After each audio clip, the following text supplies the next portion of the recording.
Desperate agents vent online as real estate down downside spots. Oh my lord. Give someone a microphone, eh? I don't know. I So we've got a case of there's a change in the market. It's going in the direction that a lot of people it doesn't agree with, agents namely, and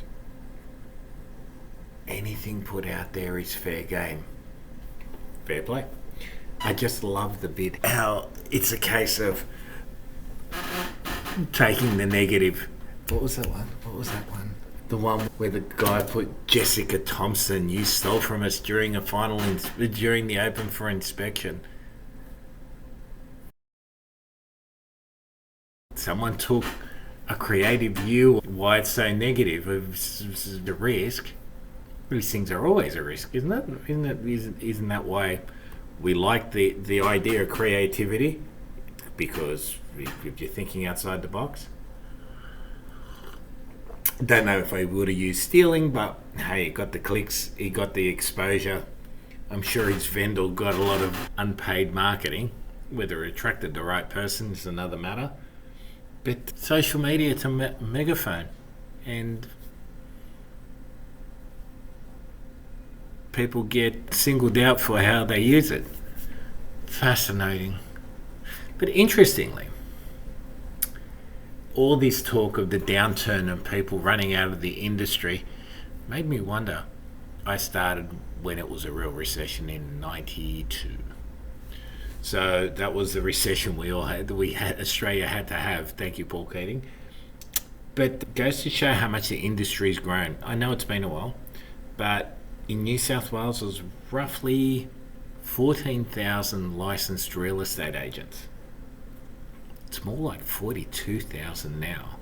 So just sheerly through the number of people working as licensed agents, you're going to have attrition. You have attrition even in an up market. Oh, I can't take the stress. Now it's stress of a different kind. I can't take the pressure going up. I can't take the stress coming down. It's really fascinating. 20% dropped out of the market as licensed agents in the 90s. Interestingly, when we had the GFC/COVID, there was 35,000 licensed agents in New South Wales. Not an exact number, but they're in and abouts. And if anything, after that, things went up in the industry. More people joined off the back of the COVID boom. But 42,000 is a fair chunk. That's a lot of licensing fees.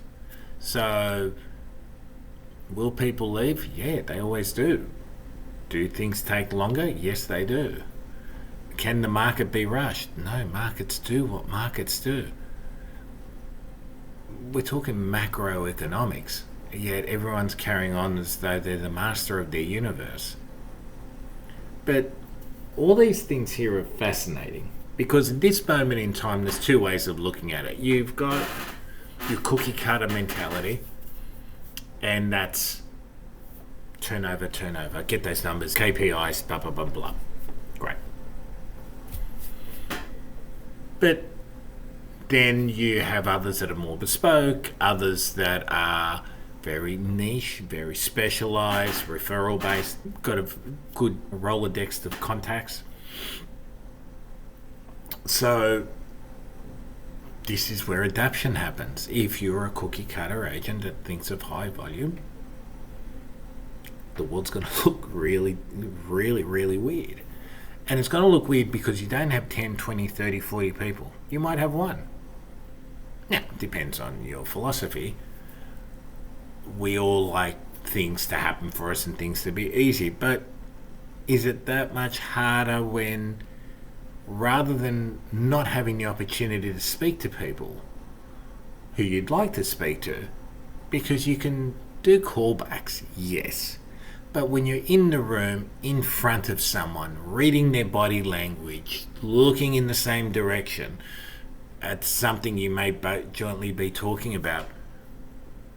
This is really a great opportunity for agents to spend time with buyers.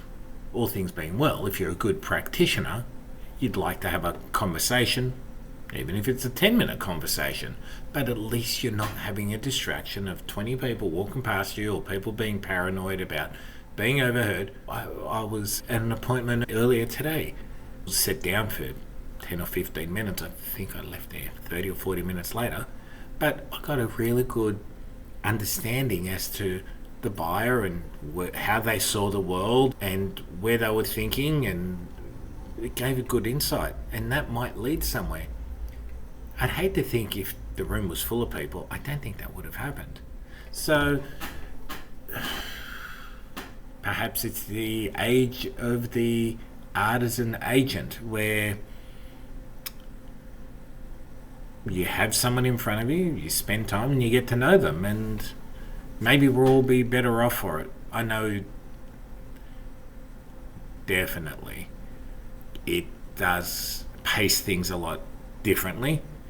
It makes your callback look very different also.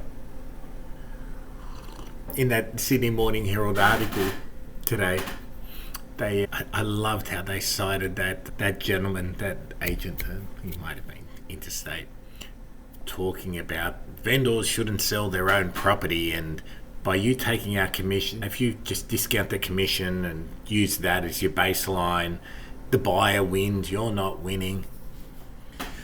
I really don't know how you're going to win. I really don't know how you win people over when they can say, I'll do what the hell I want with my asset. And look, overall, some people can sell their own properties and probably maybe do it better than some people they pay. That's always the case with anything, right? But I think he would have been far better served by perhaps quoting people that are a little bit more articulate and insightful. What was the saying? A man who represents himself has a fool as a client. If you've sold your own property or you represented yourself, you know. Someone makes an objection, you get offended. It's easy to get touchy. It's yours. It's your house. It's your money.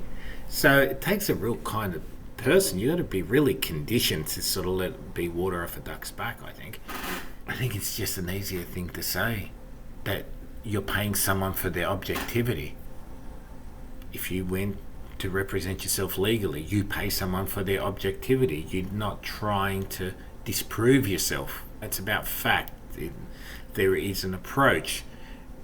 There is a nuance to understanding how to communicate. Sales is communication, and albeit even leasing is a form of sales.